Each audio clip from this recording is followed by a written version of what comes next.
Bonjour les amis, dans ce tutoriel nous allons voir les analyses bactériologiques de l'eau. C'est une suite de la playlist contrôle de la qualité de l'eau et on va voir le contrôle microbiologique ou bien bactériologique de l'eau.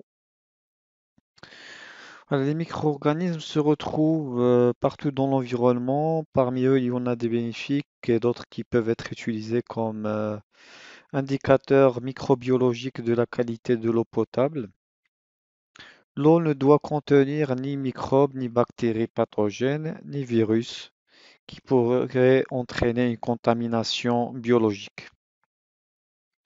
L'examen bactériologique ne peut être valablement interprété que s'il est effectué sur un échantillon correctement prélevé dans un récipient stérilisé et selon un mode opératoire précis, évitant toute contamination accidentelle et correctement transporté au laboratoire d'analyse. Le contrôle bactériologique s'assure de l'absence des germes pathogènes susceptibles de porter atteinte à la santé du consommateur. La recherche de tous ces micro-organismes n'étant pas possible, le contrôle repose sur des bactéries choisies par leur grande résistance au traitement de désinfection. Voilà, les micro-organismes ou bien les bactéries qu'on cherche, c'est Escherichia coli et Enterocoque, dont la présence est l'indicateur d'une possible contamination de l'eau, en particulier d'origine fécale. Voilà, ils font l'objet d'une limite de qualité stipulant qu'ils ne doivent pas être détectés dans un échantillon de 100 millilitres d'eau. Voilà, dans 100 millilitres d'eau traitée, normalement dans une station d'épuration, on doit trouver 0 Escherichia coli, 0 Enterocoque. Voilà, les indicateurs bactériologiques de l'eau se font selon le type d'eau analysée. Est-ce que c'est une eau traitée ou bien c'est une eau brute avant le traitement? Voilà, je partage avec vous les différents micro-organismes recherchés, leur milieu de culture et les températures d'incubation et la durée d'incubation aussi. Vous pouvez les noter si vous voulez. Voilà, les micro-organismes recherchés, il y a Escherichia coli, les coliformes fécaux. Le milieu de culture qu'on utilise, c'est le tergitol. La durée et la température d'incubation, c'est 44 degrés pendant 24 heures. Voilà, la valeur minimale qu'on doit trouver normalement, c'est 0 Escherichia coli par 100 millilitres d'eau. Les coliformes totaux, euh, tergitol aussi, et la température, c'est 37 degrés pendant 48 heures. Aussi, la valeur minimale qu'on doit trouver, c'est 0 par 100 millilitres. Les streptocoques fécaux, le milieu de culture qu'on utilise, c'est Slaneds et 37 degrés pendant 24 à 48 heures d'incubation. Voilà, pour les streptocoques aussi, on doit trouver 0 bactéries par 100 millilitres d'eau. Il y a Clostridium, le milieu de culture c'est TSC. L'incubation c'est 37 degrés pendant 24 heures. Et pour Clostridium aussi c'est 0 par 100 millilitres. Les micro-organismes général, on utilise la gélose. 22 degrés pendant 72 heures et 37 degrés pendant 48 heures. Voilà, pour la première, la valeur maximale et pas minimale. C'est la valeur maximale. Tout à l'heure, je disais minimale. C'est la valeur maximale qu'on doit trouver, c'est 100 par 1 millilitre à 22 et 20 bactéries, micro-organismes, pardon, par 1 millilitre à 37 degrés. Voilà, la valeur maximale qu'on doit trouver ici, c'est 0. On doit trouver aucune. Et pour les micro-organismes, c'est 100 par 1 millilitre et 20 par 1 millilitre selon les températures d'incubation. Les méthodes, on va voir au début les méthodes d'analyse de l'eau traitée, puis on va voir les méthodes d'analyse de l'eau brute. Voilà, on va commencer par l'eau traitée. La première méthode qu'on utilise normalement dans les laboratoires de contrôle de qualité de l'eau traitée, il y a la méthode de la membrane filtrante. C'est-à-dire qu'on a un appareil, voilà, qui aspire l'eau et sur laquelle on place des membranes filtrantes qui ont des porosités qui sont très petites, qui vont fixer ou bien qui vont retenir les micro-organismes ou bien les bactéries pour qu'on puisse, voilà, les incuber et les lire ou bien les dénombrer par la suite. Voilà, cette méthode, elle consiste à la recherche et le dénombrement des germes totaux, des coliformes totaux, des coliformes fécaux, des streptocoques fécaux et Clostridium contenus dans une eau traitée. Voilà, de type réservoir et réseau de distribution. Voilà, ces micro-organismes, normalement, ils se trouvent souvent dans les réseaux de distribution, dans les égouts. C'est une méthode qui consiste à filtrer 100 millilitres de l'eau traitée sur une membrane filtrante de porosité de 0,45 micromètres, car les trois types de bactéries qu'on cherche ont un diamètre supérieur à 0,45 micromètres. Du coup, ils vont être détenus, ils vont être piégés. Et 0,22 micromètres pour les clostridiums, qui sont de plus petite taille.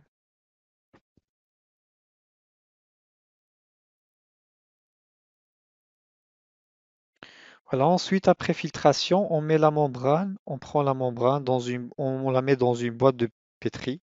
Normalement, on prend la membrane avec un pince, on ne la prend pas, voilà, avec les mains. Bon, il y a des méthodes, c'est les mêmes méthodes, voilà, aseptiques ou bien d'utilisation des outils qu'on utilise dans les laboratoires de microbiologie. Il faut toujours désinfecter les mains, la paillasse, utiliser les pinces qui sont stériles et travailler auprès d'un bec benzène. Voilà. Une fois la membrane et une fois la filtration est faite, on prend la membrane qui contient un milieu. Voilà, on met la membrane dans une boîte de pétri qui contient un milieu de culture sélectif, déjà préparé, qui est spécifique pour chaque type de bactérie, sans laisser de bulles d'air. Puis on incube chaque boîte de pétri à la température convenable dans les étuves. Voilà, concernant les milieux de culture et les températures, on les a déjà vus dans le tableau. Vous pouvez chercher les milieux de culture. Voilà, pour les préparer, vous aurez les composants de chaque milieu de culture. Ou bien, si vous avez le milieu de culture qui est acheté, voilà, qui est déjà fait, vous pouvez l'utiliser directement. Concernant ça c'est la première méthode, c'est la méthode de la membrane filtrante pour l'eau traitée. Toujours pour l'eau traitée, il y a la deuxième méthode, c'est l'ensemencement en profondeur. Voilà, c'est une méthode a pour but de déterminer les germes en général qui se trouvent dans l'eau destinée à la consommation humaine, déjà traitée. Voilà, le mode opératoire, on met la gélose nutritive solide dans le bain-marie pour devenir liquide. On ensemence deux boîtes de pétri stériles par 1 millilitre de l'échantillon. Voilà, puis on ajoute la gélose nutritive et on incube. Voilà, on incube une boîte à 22 degrés pendant 72 heures et l'autre à 37 degrés pendant 48 heures. Voilà, comme son nom l'indique, on met l'échantillon, bien on met l'inoculum, puis on verse la gélose nutritive liquide. C'est pour ça qu'on dit un ensemencement en profondeur et pas en surface. Voilà, lecture des résultats. Les résultats sont lus après incubation. L'eau est potable s'il n'y a pas de colonies dans les milieux. Voilà, on doit avoir zéro colonie. On va voir maintenant les méthodes d'analyse de l'eau brute. Alors, on va voir la recherche et dénombrement des coliformes et Escherichia coli dans les eaux naturelles par la méthode de la fermentation en tubes multiples, NPP. Voilà, on va utiliser une série de 3 tubes. Voilà, pour ça, on a un test présomptif et un test confirmatif. Euh, voilà, on va voir les coliformes et Escherichia coli. Voilà, pour le test présomptif, on prend l'échantillon et on incube voilà, 3 tubes de bouillon lauryl sulfate de tryptose simple concentration avec 1 millilitre par tube. Ici, la même chose avec 0,1 millilitre par tube. Alors, on diffère la concentration, bien on prend une dilution qui est un peu plus faible que l'autre. Et à 10 millilitres par tube, on incube dans un bouillon, le même bouillon, lauryl sulfate de tryptose, double concentration.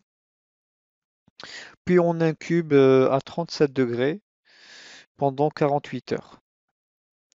Lecture de résultats, on va dénombrer les tubes positifs, celles qui représentent un trouble plus gaz. Voilà, le gaz, s'il y a du gaz ou bien s'il y a des bulles, un trouble, c'est le tube, il est positif. Voilà, choix des tubes positifs. Une fois on choisit les tubes positifs si on a, voilà, là maintenant c'est le test confirmatif. On sépare voilà, 2 tests. Il y a celui pour les coliformes, celui pour Escherichia coli. Voilà, pour les coliformes, on met l'inoculum dans un milieu de culture vert brillant.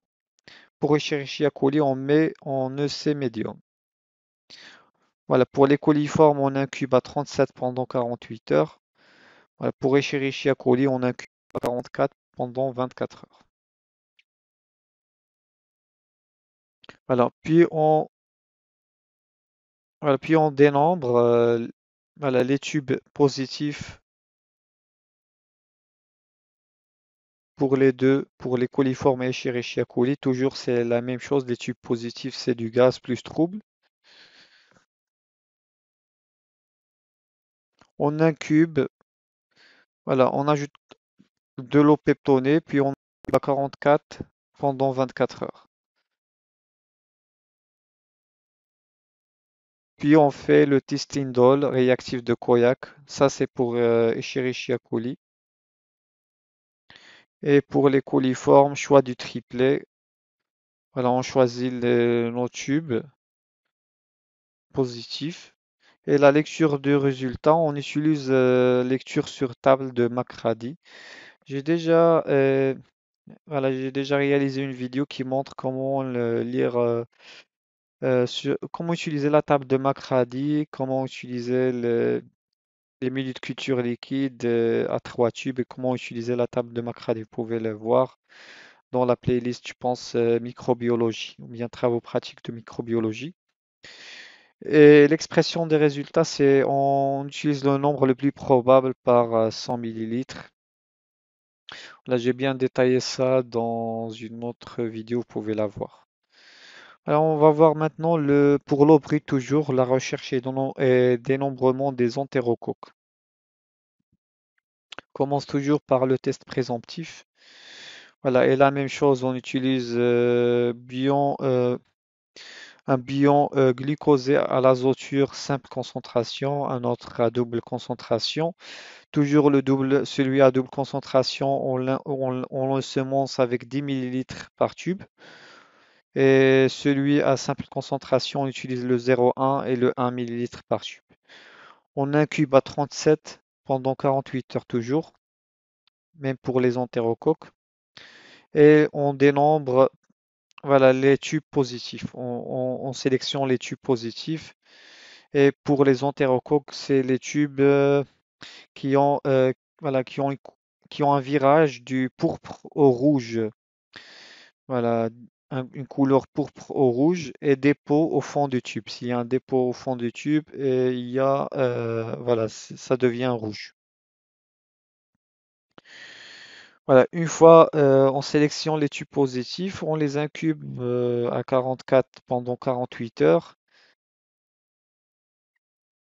Voilà, pour le test confirmatif, on dénombrait les boîtes positives, coloration foncée à noir, des colonies ou du milieu environnant.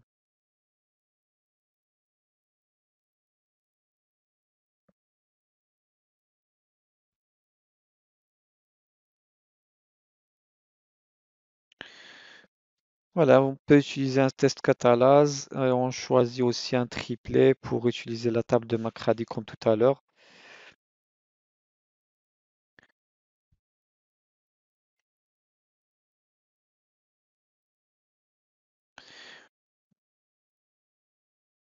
L'expression de résultat, c'est le nombre le plus probable par 100 millilitres toujours. Vous utilisez la table de Macrady. Je vous conseille d'aller voir la vidéo où je parlais voilà, de l'ensemencement des milieux liquides et de la table de Macrady. Voilà. Et si vous avez des questions, vous pouvez revenir vers moi dans les commentaires.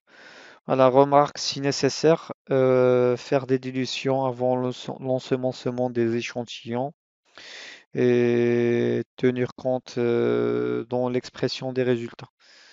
Voilà, puisqu'il s'agit d'une eau brute, vous pouvez faire des dilutions.